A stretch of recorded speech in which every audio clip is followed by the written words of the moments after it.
y la mecánica cuántica. Una aventura en el mundo de simetrías, entonces, por favor, pongan atención.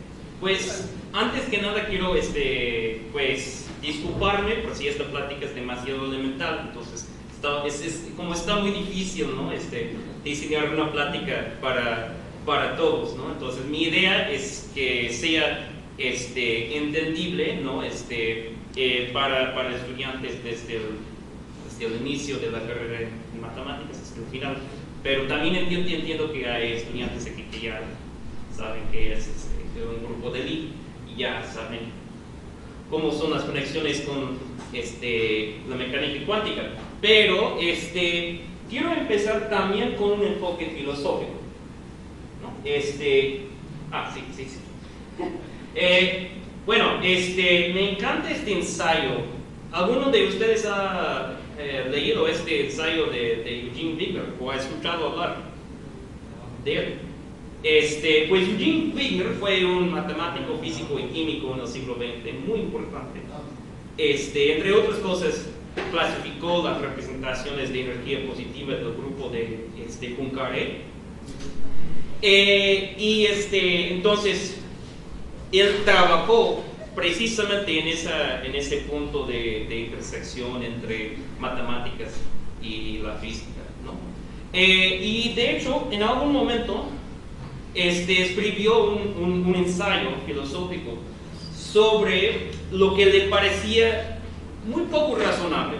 O sea, el hecho de que sean tan eficaces las matemáticas en la física, en las ciencias naturales en general, pues le parecía muy raro, por un lado, pero luego se preguntaba si realmente debía de parecer raro o si es algo que deberíamos haber esperado desde un inicio. Entonces, básicamente, pues, la cuestión fundamental en ese ensayo, les recomiendo mucho que lo lean, sean estudiantes de física o de matemáticas, es pues, ¿por qué sirven las matemáticas en la física y en otras ciencias? Sabemos que sí sirven y que representan herramientas muy poderosas. Y es algo que nos debe sorprender. Y algo que es muy raro es que las matemáticas son muy distintas de las demás ciencias. De hecho, hay mucha gente que dice que las matemáticas no es una ciencia, precisamente porque es un área deductiva. Lo que haces es demostrar teoremas. Empiezas con suposiciones y demuestras teoremas.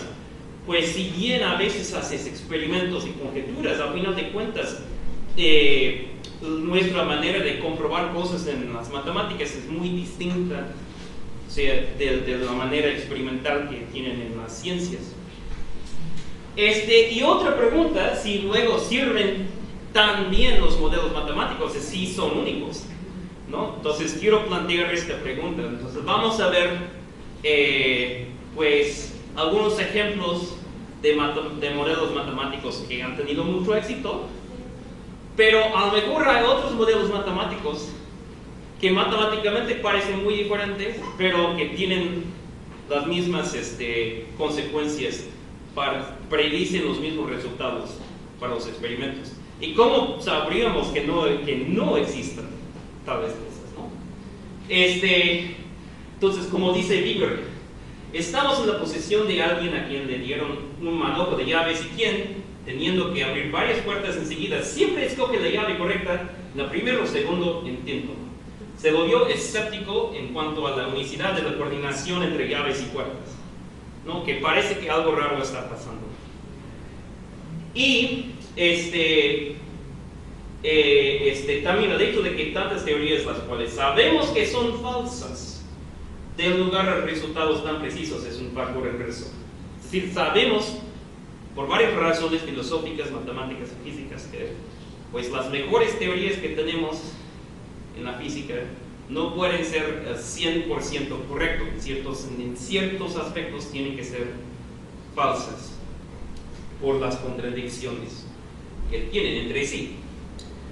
Y finalmente, pues uno se da cuenta de que pues tuvimos mucha suerte al nacer en este universo, porque Porque tenemos a nuestro alcance estas herramientas tan poderosas que tienen que ver con la invariancia y la simetría.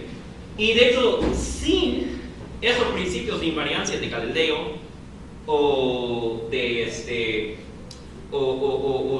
Lorentz y el grupo de Poincaré, es poco probable que hubiera sido posible desarrollar una teoría tan completa de la física. Y como mencioné, Eugene Wigner es importante porque clasificó las representaciones unitarias irreducibles de energía positiva del grupo de Poincaré, Y esa clasificación, si no han estudiado la mecánica cuántica, da pie a una clasificación de partículas en términos de su spin y masa, ¿no? Pues matemáticamente la clasificación es muy interesante, pero filosóficamente es interesante porque nos explica por qué las partículas tienen este momento angular interno, intrínseco, y parece ser una explicación puramente matemática. Entonces, como dije, estoy empezando, quiero que la plática sea comprensible para todos, entonces una disculpa para todos que ya saben todo lo que estoy por decir.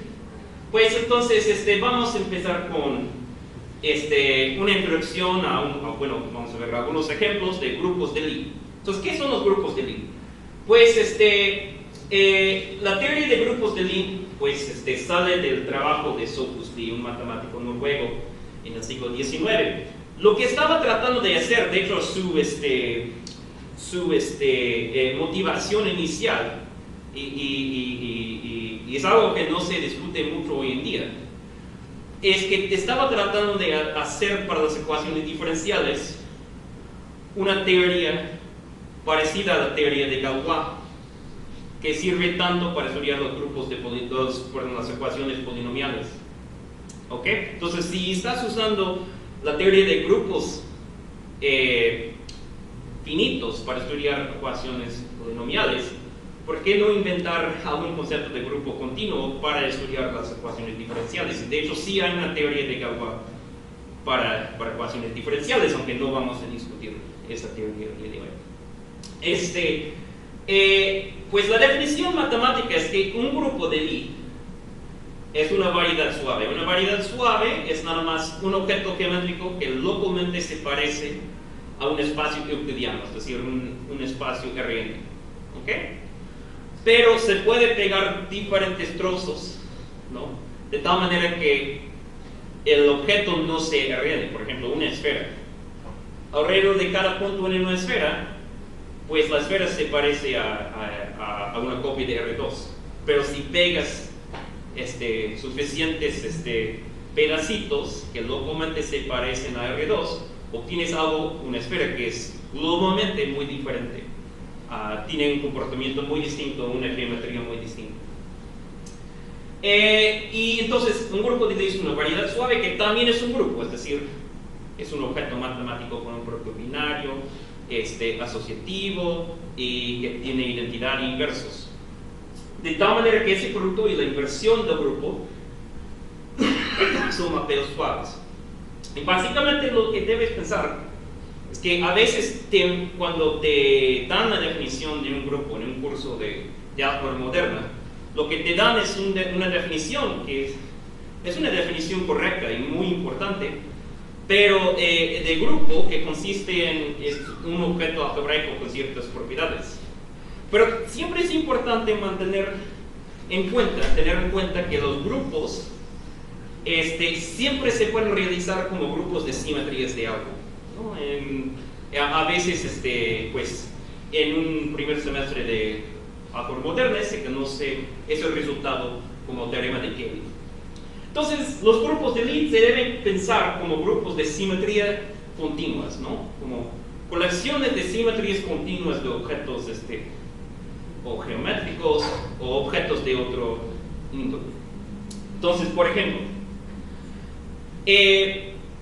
puedo empezar con la recta real, ¿ok? Y para cada número real puedo definir un mapeo, una transformación de los reales, que no hace nada más que trasladar toda la recta real por ese número A. Entonces aquí para cada número real A, tengo esta transformación tau sub A que manda x a x más A. Sí, entonces a lo mejor ya han visto este tipo de objeto. Tiene una propiedad muy interesante. Si tomo la composición de dos traslaciones, obtengo otra traslación, y la traslación que obtengo corresponde a trasladar por la suma de esos dos números reales. O sea, si primero le sumo b a x y luego le sumo a, pues la asociatividad de la suma de números reales me dice que es lo mismo que empezar con x y sumarle pues a más b. ¿Okay? Entonces, en términos de la composición de las funciones, pues tau sub a de tau sub b es tau sub a más b. ¿Ok? Entonces, otra propiedad muy clave aquí es que si no haces nada, tienes una traslación. O sea, la identidad es un ejemplo de una traslación. Es una traslación por cero. ¿Ok?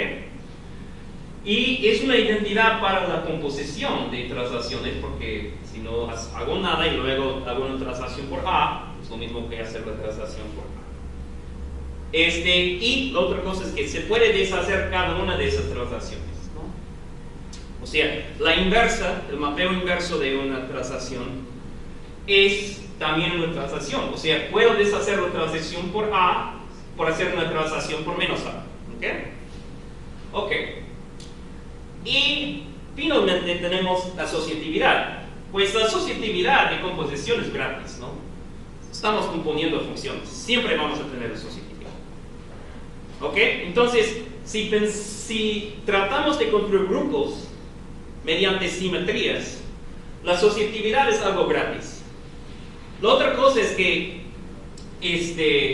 si tengo una colección de funciones de un conjunto a sí mismo que cumpla estas propiedades, donde la identidad pertenece a esa familia, la composición de dos transformaciones en esa familia vuelve a pertenecer a la misma familia, y la inversión, o sea, la inversa de una de esas transformaciones vuelve a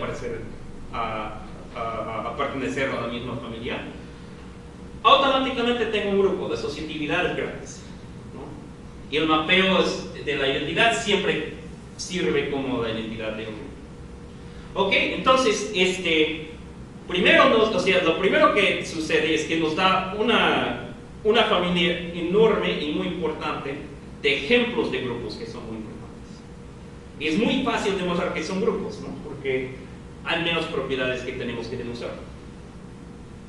Otra cosa, que si han tomado ya un curso de álgebra moderna, seguro que ya observaron algo muy obvio, que la composición de esas traslaciones correspondía a la suma de números reales, y los números reales con una suma forman un ejemplo de un grupo. Entonces, si a cada número real le asociamos tau sub A, este mapeo A a tau sub A tiene la propiedad de que tau sub A composición tau sub B es tau sub A más B. Y ese tipo de mapeo se llama... Este es un isomorfismo, exactamente, porque es una biyección y además preserva la composición, o sea, manda la composición a la suma. Ok, entonces, lo que tenemos es un grupo isomorfo a R, tiene la misma forma que R. Ok. También podemos hacer lo mismo con rotaciones, ok. Si tengo el plano R2, y considero todas las rotaciones del plano, pues, por un lado es obvio que esa colección de transformaciones cumple, o sea, intuitivamente, jugando con un objeto con geometría cilíndrica, cumple las condiciones necesarias. No hacer nada es una rotación para flojos. Hacer una rotación, luego otra rotación es una rotación, y puedo invertir todas las rotaciones mediante rotaciones. Y lo mismo es cierto para rotaciones en 3 dimensiones, o sea, rotaciones esféricas. Entonces, estas colecciones de transformaciones son grupos,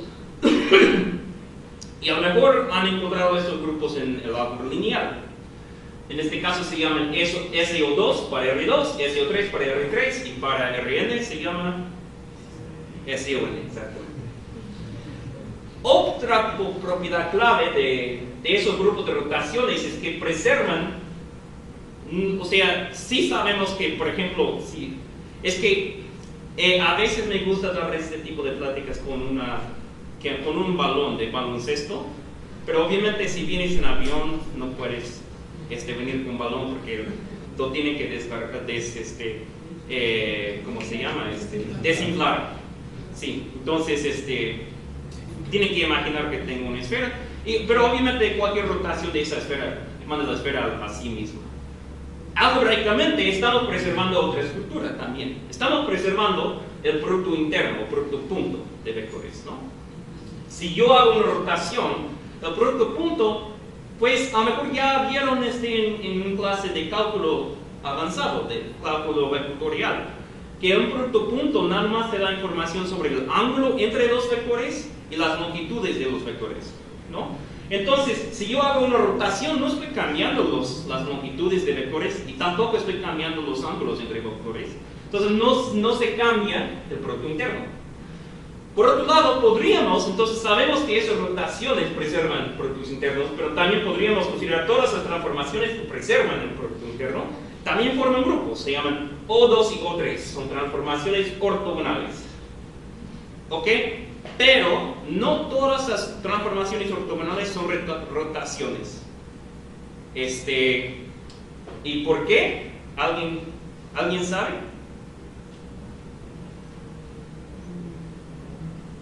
Empieza con re y termina con flexión. ¿Ok? Precisamente porque si yo pongo un espejo aquí frente a ustedes, van a ver una transformación, ¿no?, de la imagen, y va a ser una transformación que nada más invierte la dirección en un eje y no en el otro. Si lo fuéramos a escribir como una transformación lineal, tendría determinante -1, porque es multiplicación por -1 en este eje y por 1 en este eje. Entonces tendría una matriz diagonal y el determinante sería -1 por 1, sería -1. Pero cualquier rotación va a tener siempre el determinante 1. Otra manera de describirlo es que estamos preservando siempre la orientación. En la física a veces se habla de la regla de la mano derecha, ¿no? O a veces también en cálculo 3, cuando se habla del producto cruz, ¿no? Que si tienes dos vectores ortogonales, puedes escoger un tercer vector ortogonal a esos dos, pero hay ambigüedad, y para escoger entre esos dos necesitas una orientación, ¿no? Entonces hay dos orientaciones nada más, mano derecha y mano izquierda, pero nunca puedo ir de esta orientación a la orientación de mi mano izquierda mediante una rotación. O sea, pues por más que lo intente, no puedo hacer que se coincidan. Entonces, de hecho, perdón.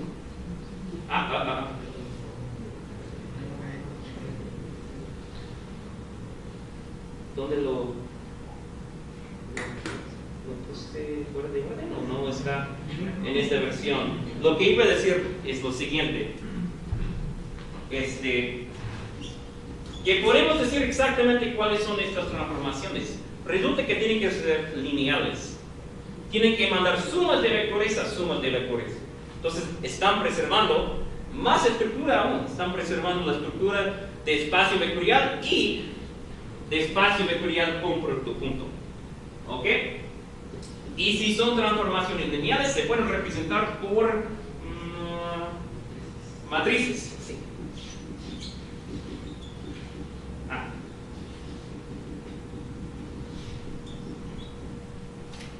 ¿Ok? Y resulta que son precisamente esas matrices que tienen la propiedad de que X transpuesta veces X es la identidad. O, dicho de otra manera, X transpuesta es la inversa de X. ¿Ok? O, dicho de otra manera, las columnas de X forman una base ortonormal para Rn. Pero si quiero que sea una rotación, tengo que exigir esto. también. ¿Ok? Sí, gracias. Es que estaba por decir, gracias, que aquí esta condición me dice que el determinante de x veces el determinante x es igual a 1, el determinante de la identidad. Entonces, si es ortogonal, el determinante cuadrado tiene que ser 1, tiene que ser 1 o menos 1. Entonces, solo hay dos posibilidades. Pero el determinante es continuo. Entonces, no pueden aplicar de 1 a menos 1 mediante una colección continua de rotaciones, ¿no? Porque si tenemos una rotación, la definición intuitiva es que tenemos una trayectoria continua de no hacer nada, ¿no?, a esa rotación. Bueno, otro ejemplo, podemos hacer lo mismo con traslación por vectores en R3, ¿no? Sumarle un vector en R3 a cualquier vector en R3, ¿no? Composición corresponde con la suma de vectores y tenemos otro grupo isomorfo al grupo de números de vectores en R3 con la suma de vectores, pero ahora realizada como un grupo de transformaciones.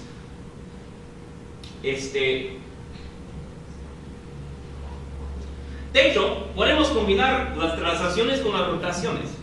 Algo que tienen en común es que una rotación no cambia la distancia entre los objetos, ¿no? Y tampoco cambia la distancia entre los objetos en una rotación. Resulta que las únicas transformaciones que van a preservar la distancia entre cualquier par de puntos para R3 van a venir de una combinación de una rotación y una traslación. Y el problema es que esa combinación no es tan sencilla como un producto cartesiano de grupos, es un producto semidirecto. Y por si todavía no han visto productos semidirectos, este grupo de transformaciones sí va a consistir en precisamente la colección de composiciones de transformaciones con rotaciones. ¿Ok? Donde A es un número en R3 que nos dice por cuánto vamos a hacer la traslación, y R es una rotación que nos dice cómo vamos a rotar el espacio R3. ¿Ok?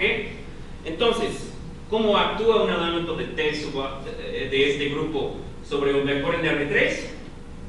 Pues primero hago la rotación y luego hago la traslación. ¿Ok? Ok. Y es un producto semidirecto, porque si fuera el producto directo, tendría que ser un grupo conmutativo. ¿Ok? Entonces el problema es que la rotación y la traslación, pues como se interactúan un poco. ¿Ok? Pero actúan de manera muy controlable, en el sentido de que R3 es un subgrupo normal. Eso quiere decir que, en este caso, si hago una rotación y luego una traslación y luego invierto la rotación original, obtengo nada más una traslación. Pues una traslación por otro vector, que depende de la rotación, pero una traslación todavía. ¿Ok? Ok. El punto de esto es que, ¿qué tiene que ver con la física? Pues los estudiantes de física ya saben que tiene que ver con la física.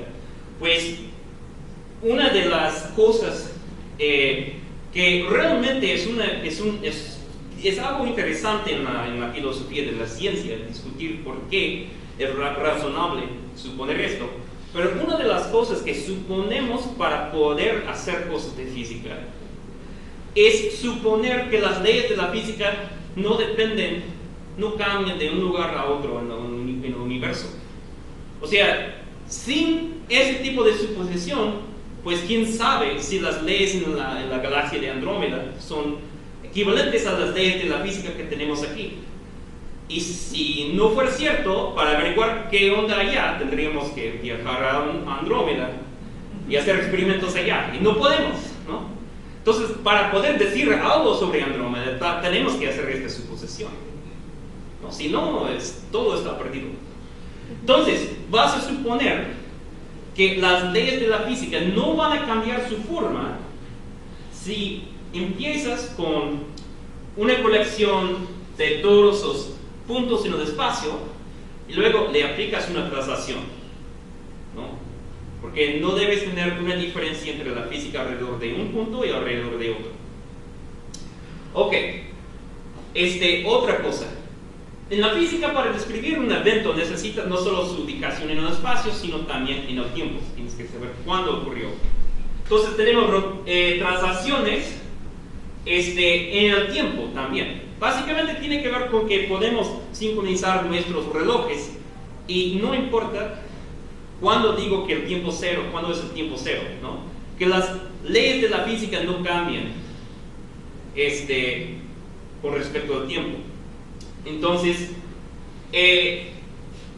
geométricamente, el espacio-tiempo se representa como un producto cartesiano de R con R3.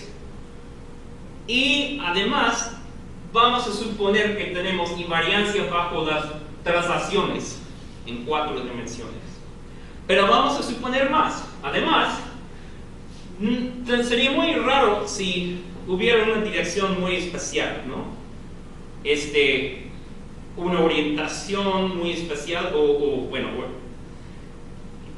orientación es una palabra muy peligrosa decir en este contexto, porque se refiere no solo a la orientación en el sentido de una rotación, sino orientación en el sentido de esas reflexiones donde terminan de -1.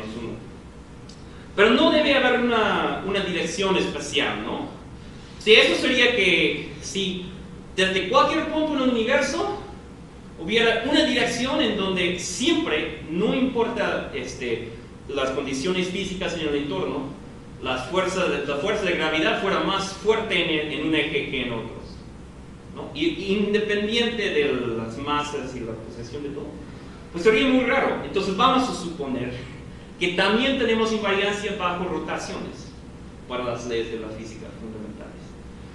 Entonces, ¿qué tenemos? Tenemos traslaciones, rotaciones y también traslaciones en el tiempo, ¿ok? Son suposiciones muy razonables.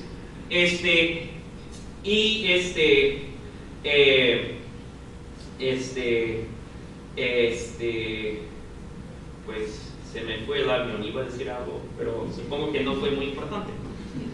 Ok. Pero hay más, podemos suponer más simetría. De hecho, para hablar de cuál es la simetría que debemos escoger, tenemos que hablar de la teoría de relatividad. Pero la teoría de la relatividad especial no fue la primera teoría de la relatividad. Hubo otra, ¿no? Es la teoría de la relatividad galileana, según Galileo, ¿okay?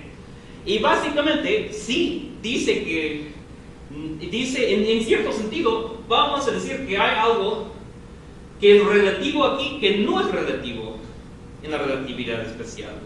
O sea, que hay algo absoluto en la relatividad especial que no es absoluto en la relatividad de Galileo. Y eso es que no hay ninguna velocidad absoluta. Y tiene sentido, si estás en medio de la nada, ¿no? Imagínate flotando en el espacio y fuera de cualquier estrella o objeto físico no puedes ver nada, ¿no? Y luego se te acerca otro astronauta, ¿ok? En su traje espacial, y ves ese astronauta y se te acerca, te pasa y se te va en otro sentido.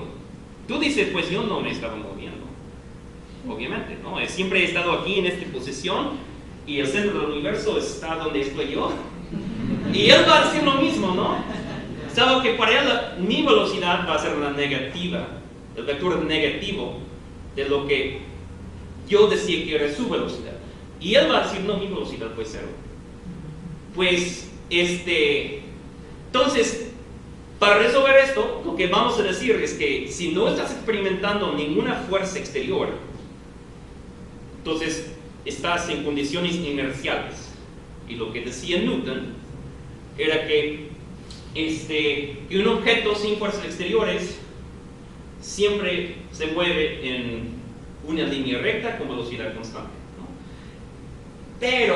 Pero no podemos escoger una velocidad absoluta especial. Entonces, vamos a decir que todas esos marcos de referencia son equivalentes, y lo único que va a hacer que se va a preservar es la diferencia entre las velocidades. Entonces, lo que podemos hacer es aplicar otra simetría, otra familia de simetrías, que lo que hace es sumarle una constante a todas las velocidades de todos los objetos, ¿okay? O restarle una velocidad constante, ¿ok? Entonces estamos aumentando por 3 la dimensión de nuestro grupo de transformaciones. En la relatividad, según Einstein, vamos a suponer otra cosa. La teoría de la relatividad empieza por decir que algo es absoluto, que no es relativo. Empieza con la suposición de que la velocidad de la luz es constante, ¿ok? Y las motivaciones tienen que ver con las ecuaciones de Maxwell, y el hecho de que, por un lado, las ecuaciones de Maxwell no son invariantes bajo este grupo de transformaciones. Y las ecuaciones de Maxwell que rigen la electrodinámica deben ser leyes de física fundamentales. Pero no son invariantes bajo este tipo de transformación, porque las ecuaciones de Maxwell predicen la ecuación de la onda para las ondas electromagnéticas y con una velocidad constante, la velocidad de la luz, ¿ok? De hecho, esas ecuaciones implican que la velocidad de la luz siempre va a tener el mismo valor para todos. Si no, otra cosa está pasando. Por mucho tiempo pensaron que tenía que ver con un éter luminífero, pero los experimentos de Michelson-Morley pues demostraron que muy probablemente no existía tal éter. Entonces, si empiezas con esta suposición, la velocidad de la luz es constante, obtienes otro grupo de transformaciones, bajo las cuales sí son invariantes las ecuaciones de Maxwell. Entonces vamos a suponer que la luz siempre se mueve a la misma velocidad para todos los observadores, y entonces hay que eliminar este grupo de... Bueno, si lo eliminamos. A ver. Ok. Pero geométricamente podemos decir que está sucediendo, ¿ok? Vamos a preservar otra estructura geométrica. No va a ser un producto punto esta vez, sino otro producto interno que va a ser muy parecido al producto punto. El producto punto cumple con una propiedad distributiva, es bilineal, ¿ok? Y también este producto interno va a ser, no sé qué estoy haciendo, bilineal, ¿ok? En R4 se define así. Si fuera el producto punto, tendríamos sumas aquí, más. Pero aquí vamos a tomar el producto de cada coeficiente de B y W, y vamos a sumar el primer término y restar el segundo, tercer y cuarto producto, ¿ok? En particular, si tomo el producto interno de Minkowski de un vector consigo mismo, obtengo t cuadrado menos x cuadrado menos y cuadrado menos z cuadrado si tiene coeficientes t, x, y, z. Y aquí no hay nada especial de tareas. Podría hacer esto en cualquier dimensión. De hecho, no hay nada especial de tener 1 aquí. Podría, para R p más q, hacer algo donde en los primeros p términos tengo sumas y en los últimos q términos tengo restos, ¿no? Y tendría otra estructura geométrica. Este producto interno es bilineal, ¿ok? Es simétrico, es decir, BW y WB es lo mismo, pero algo muy diferente es que no es positivo. Es decir, hay vectores no iguales a 0 que tienen producto interno 0, se llaman vectores nulos. O también puedes tener un vector con producto interno con sí mismo negativo. Y lo que está sucediendo es que si lo fuéramos a hacer en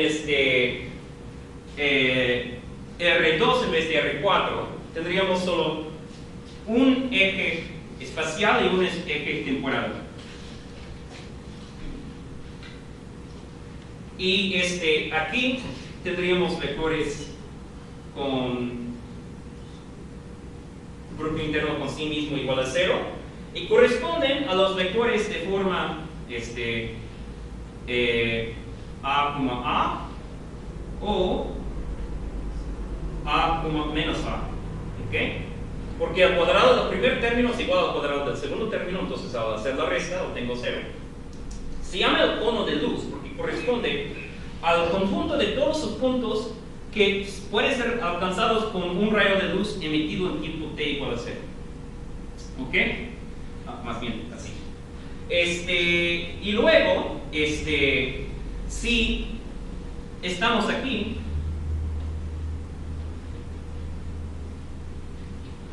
el coeficiente t va a ser mayor que el coeficiente x en valor absoluto, también aquí. Y aquí vamos a tener el producto interno va a ser positivo, se llama un vector temporal, si eso es cierto. Porque la componente temporal domina la componente espacial.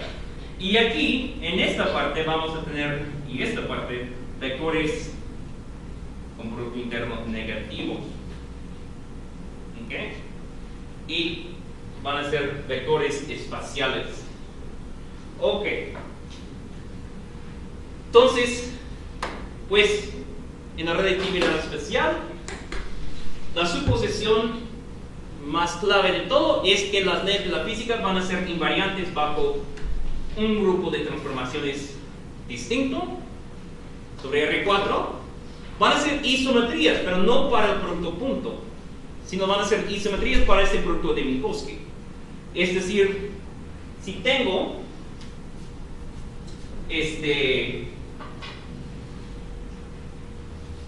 una transformación en O13,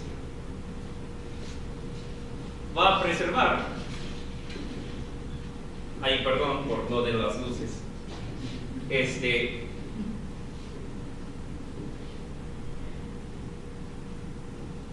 va a preservar el producto interno de Minkowski.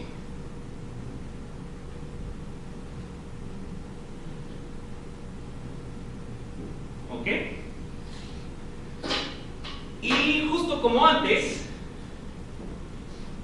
este grupo no va a ser conexo, es decir, no va a ser posible alcanzar todas las transformaciones de esas continuamente empezando con la identidad.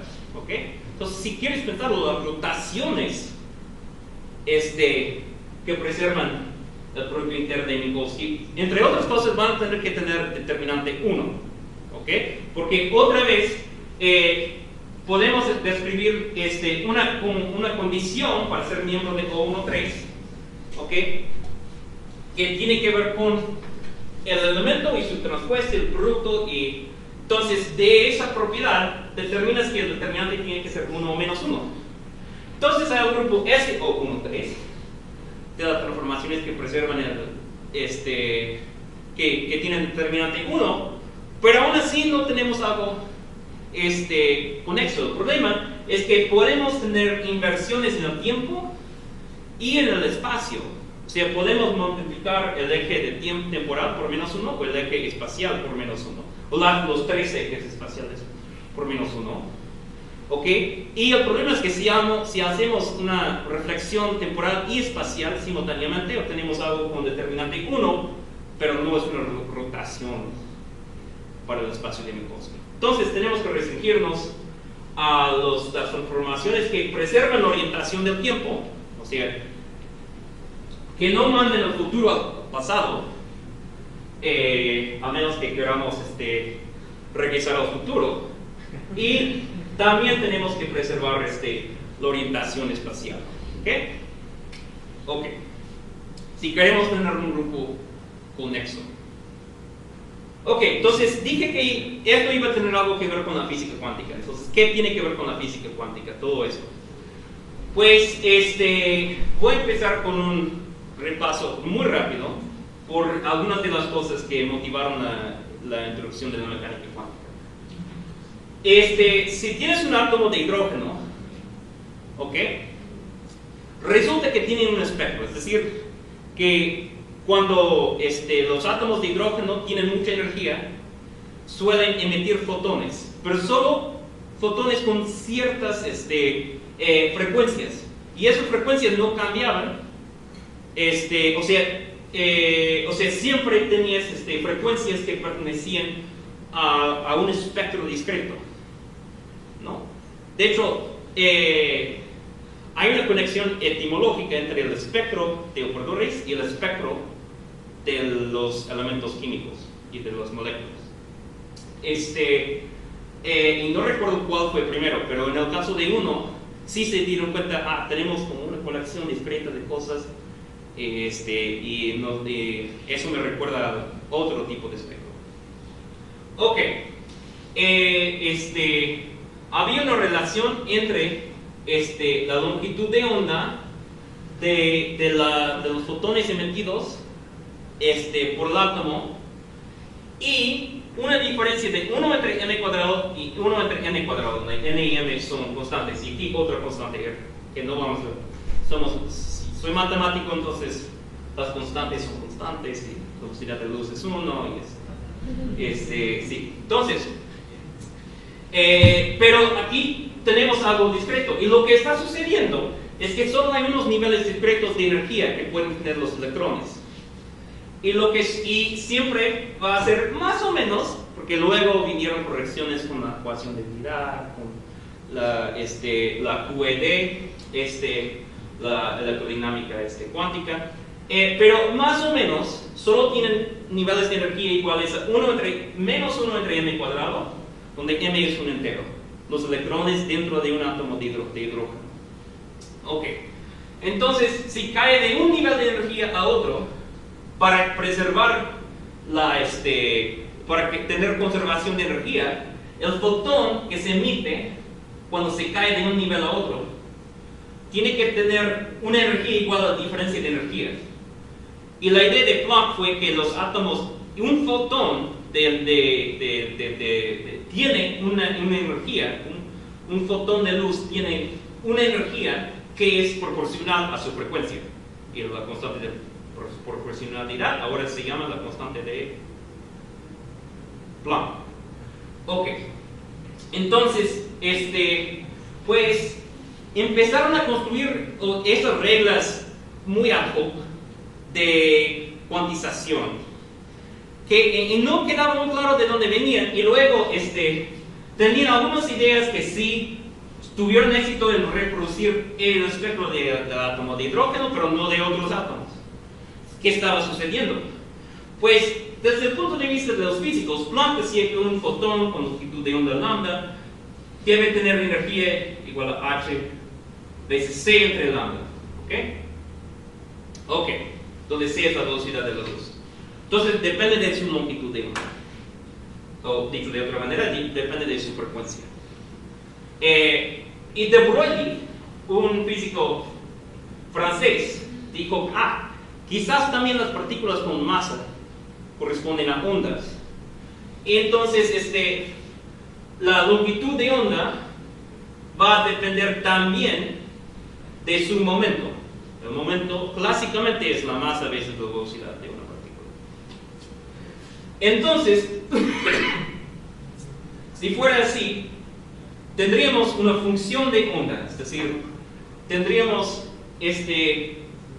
una onda para cada instante de tiempo, y también el desarrollo con el tiempo tendría que satisfacer la ecuación de la onda, y las soluciones de las ecuaciones de onda son como combinaciones continuas de funciones de este tipo.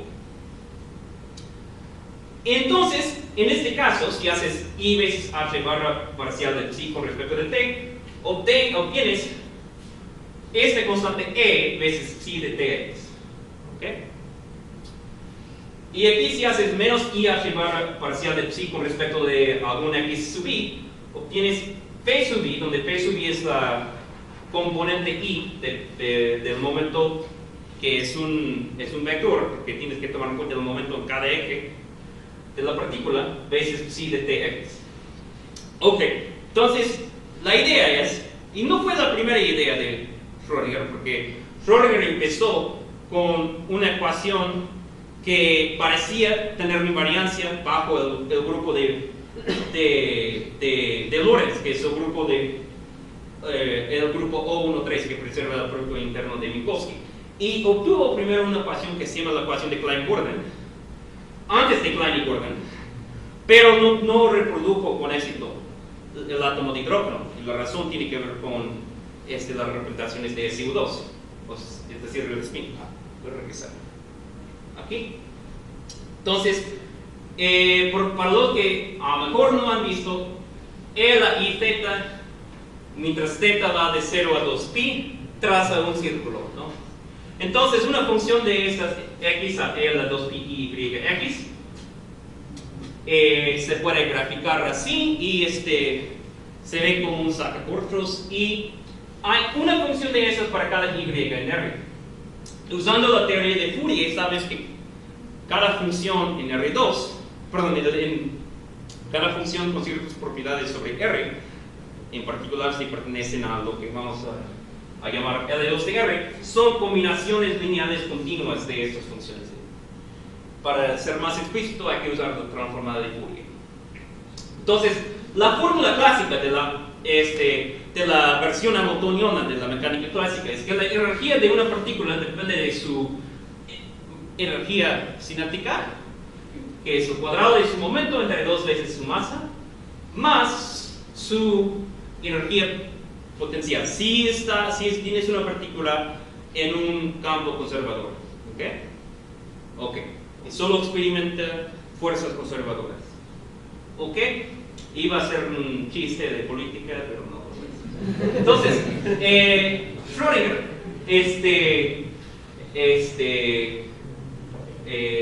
entonces, por ejemplo, no es comunista, porque experimenta fuerzas conservadoras. O sea, sí podría ser comunista. Sí, solo experimenta fuerzas conservadoras. Entonces, si asocias, por un lado, el momento P sub i con este operador menos IH barra parcial con respecto de XI, que tenía que ver con esa ecuación diferencial que escribimos en la diapositiva anterior, obtenemos esta ecuación diferencial. O sea, si decimos P ahora va a ser este operador diferencial al cuadrado de un operador diferencial, es la composición del operador diferencial. Entonces aquí voy a tener menos I veces menos I, o sea, menos 1 veces h barra cuadrado entre 2m, y ahora voy a tener segunda derivada parcial con respecto de xi 1 más segunda derivada parcial con respecto de x2, etcétera, que es el famoso operador laplaciano veces psi xt más b de x veces psi de xt. Entonces estamos diciendo que sí satisface esa ecuación diferencial. Esa es la famosa ecuación diferencial de Schrödinger.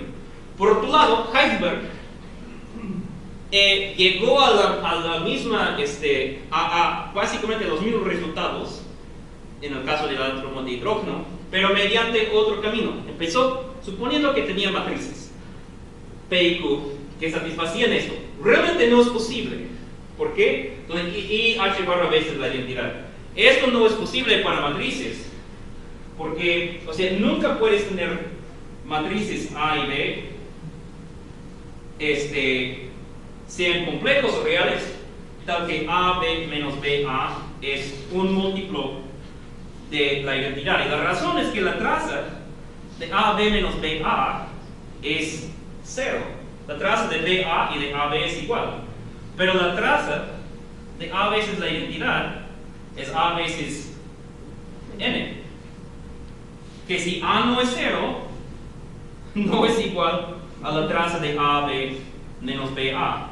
Entonces no puedes hacer esto mediante matrices, y tampoco lo puedes hacer mediante operadores acotados para un espacio de Hilbert, pero sí mediante operadores no acotados para un espacio de Hilbert. Entonces, tanto Heisenberg como Schrödinger habían llegado al espectro de hidrógeno correctamente, pero ¿cuál es la perspectiva correcta, no? Y resulta que matemáticamente básicamente se resolvió gracias a a la siguiente formulación de la mecánica cuántica.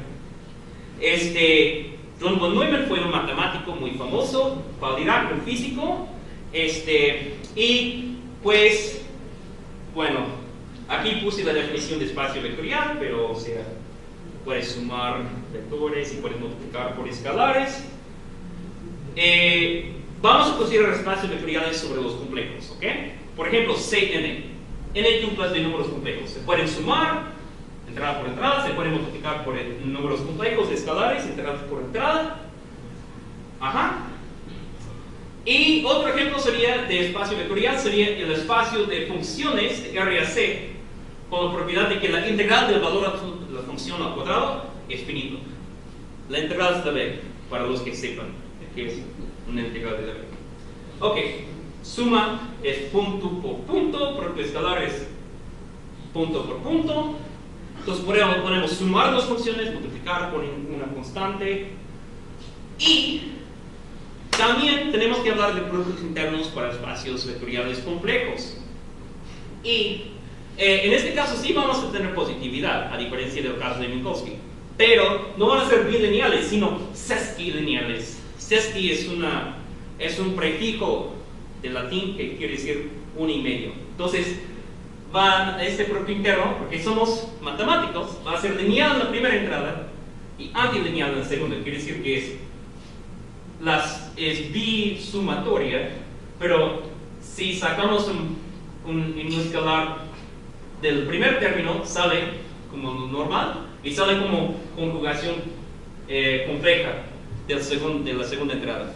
Los físicos pueden hacerlo al revés, es decir, tenerlo antilineal en la primera entrada, lineal en la segunda.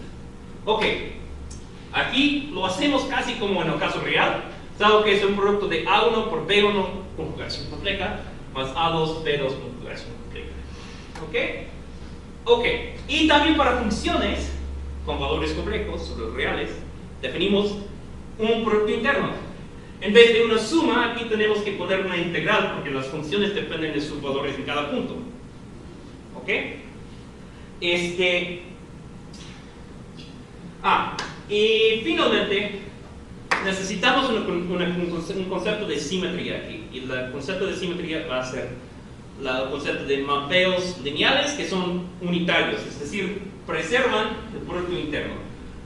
Si tengo un espacio vectorial complejo con producto interno, un mapeo unitario va a mandar sumas a sumas, productos escalares a productos escalares, y va a preservar el producto interno. ¿Ok? Entonces puedo formar el grupo de todas las transformaciones unitarias. Un espacio de Hilbert es nada más un espacio vectorial complejo con un producto interno que es completo. Es decir, las asociaciones de Cauchy convergen, si saben qué es una asociación de Cauchy. Y básicamente quiere decir que en cuanto a los aspectos del análisis matemático no tenemos broncas. Ok, en un estado en un sistema cuántico, en esta formulación de von Neumann, va a ser un vector unitario en un espacio de Hilbert. Salvo que el vector no depende, el estado no depende, no cambia si multiplicas por un escalar, un número complejo. Entonces, en particular, es por eso que dije vector unitario, porque si es otro vector no igual a 0, se puede reescalar a ser unitario. Pero aún así podemos multiplicar por cualquier número complejo de módulo 1 y no cambiar el estado. Entonces, ese es un punto muy sutil. Ok, un observable del sistema es un número lineal autoadjunto. ¿Ok? Es como una matriz simétrica o autoadjunta, pero es un número lineal no necesariamente adjuntada. Y para los físicos hay que tener mucho cuidado con la diferencia entre un número que es simétrico, en el sentido de que tienes esto siempre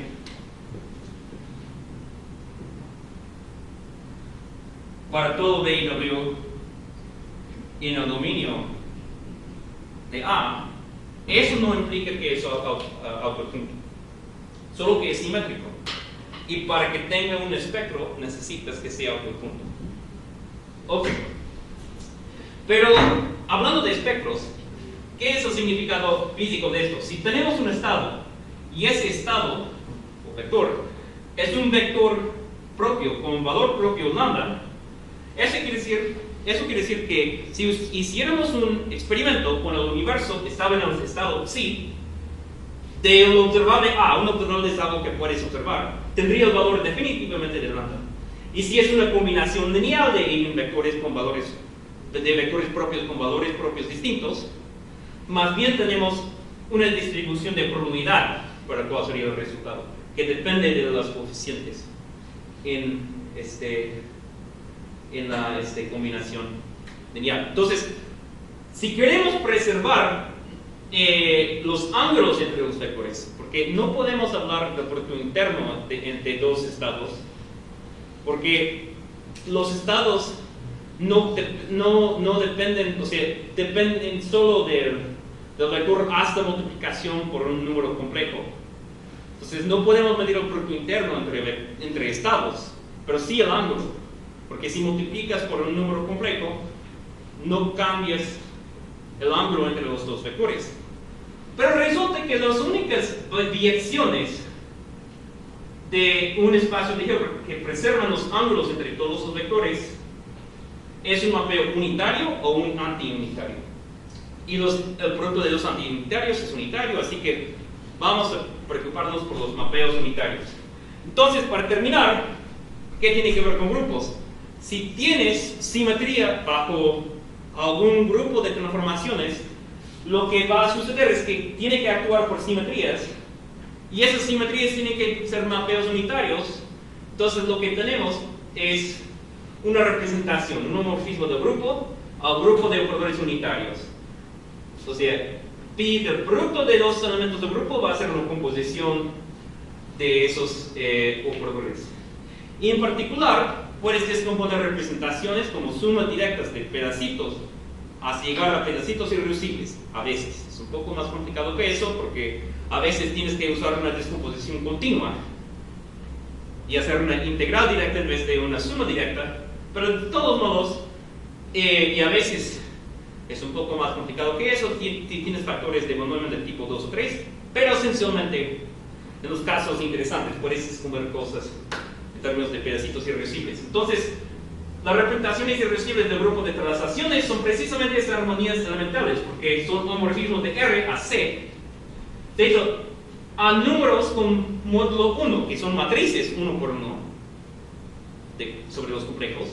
Es decir, son miembros del grupo de unitario para el espacio vectorial complejo de dimensión 1.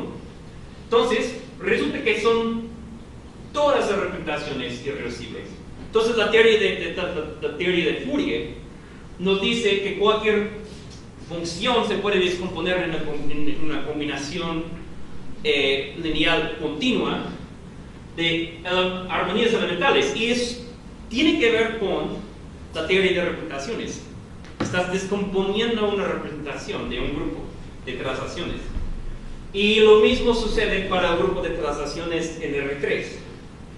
Y finalmente, no vamos a tener tiempo para hablar de las representaciones del grupo de Poincaré, aunque es muy interesante, porque de ahí sale la diferencia entre el spin y el momento angular orbital. Pero el chiste es que el spin viene de las representaciones del grupo de rotaciones, y se puede clasificar. Hay una representación irreducible de dimensión 2j más 1 para cada j entero, y corresponde a tener momento angular total igual a ese valor. Pero, como dije, que no cambia nada si multiplicas un vector en un espacio de Hilbert por un número de módulo 1. Tenemos que considerar más que representaciones de SO3. Tenemos que considerar homomorfismos del grupo SO3 al grupo proyectivo de operadores unitarios. Es decir, operadores unitarios múltiplos de la identidad. Entonces, es por eso que realmente hay más simetrías. Realmente tenemos que considerar representaciones del grupo SU2. Es un doble cubriente, y lo que sucede es que las representaciones proyectivas se llaman de SO3, que no son representaciones de verdad de SO3, bien de representaciones de SO2. Tenemos que clasificar las representaciones de SO2, y aquí hay una representación que recibe la dimensión 2S más 1, donde S es cualquier número entero positivo, número medio entero, no negativo.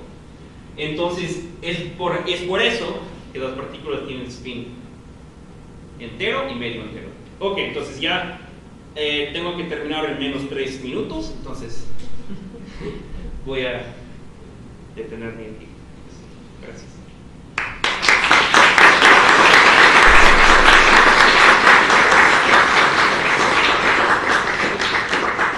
¿Alguna pregunta? ¿Comentario? ¿Todo entendible? Sí, otra vez, perdón para los que ya habían visto. Pero cosas tan sencillas, ¿no? Como matrices, representaciones de matrices se pueden ver para estudiar las partículas subatómicas. Y este es el único doble cubriente de un grupo que podemos ver en física, ¿o hay algunos otros? No, SO4, SO2. Bueno, sí, en general lo que puedes hacer es preguntar para un grupo de Lie si es simplemente conexo o no. Y perdón, SO. Los grupos clásicos compactos de matrices simples básicamente vienen en realmente 4 familias, porque SO2N y SO2N más 1 vienen de familias distintas. Pero en términos de matrices, tienen que ver con transformaciones sobre los reales, complejos y cuaterniones. Aquí, todos los SUNs son simplemente conexos. ¿Okay? SU2, por ejemplo, simplemente conexo. SUN, de hecho, tiene un grupo fundamental de orden 2, y siempre entonces su doble cubriente sí es simplemente conexo. ¿Okay? Entonces sí son importantes en la física esos grupos spin n. De hecho, doble recubridor.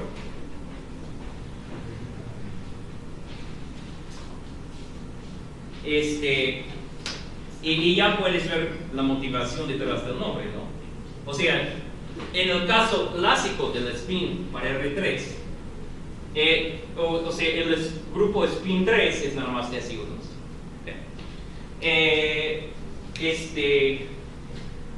Pero sí, y esto tiene que ver con las árboles de Clifford y ese tipo de cosas. No sé, pero no tengo nada más profundo que decir que es.